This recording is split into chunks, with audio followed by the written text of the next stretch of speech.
Draft ads are ads that sit in an invisible queue where you can either create a new ad from the draft ad when you're creating ads, or if you have loser ad pausing,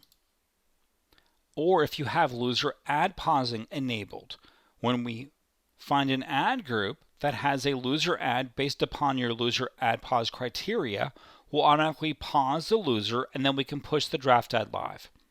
So with draft ads, you first choose where you want to create them. So you can create them in the entire account. You could filter down to say I only want to create them in a certain campaign type, campaign name, etc. Then we create draft ads. So with the draft ads, you have the option to say I want to write a new line, or you can inherit data from the ad being paused. The final URL is always inherited. Then we can create a draft ad, and then we can see how many ads we have in our draft ad queue.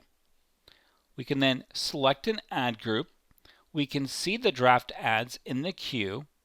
We can easily edit those ads. We can copy and create edits of them. Or if we don't want that one running anymore, we can select it and delete it. And so with draft ads,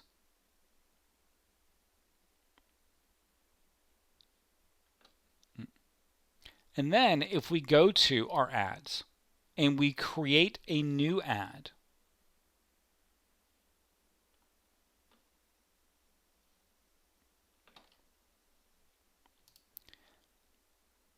and then whenever we're creating a new ad, doesn't matter if it's from the ad group, wherever we're creating a new ad, we can also copy our draft ad.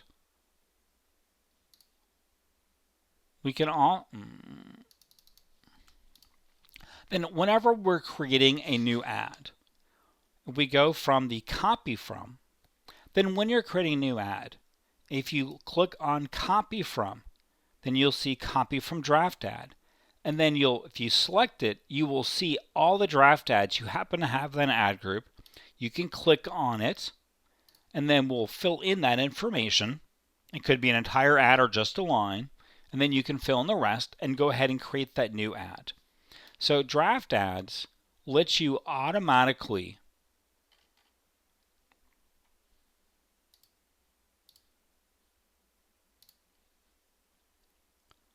draft ads get pushed live automatically if they're replacing an ad and you have loser auto pause enabled, or they can be used as a mechanism to save what you want to test in an ad group and then copy those into an ad when you create them.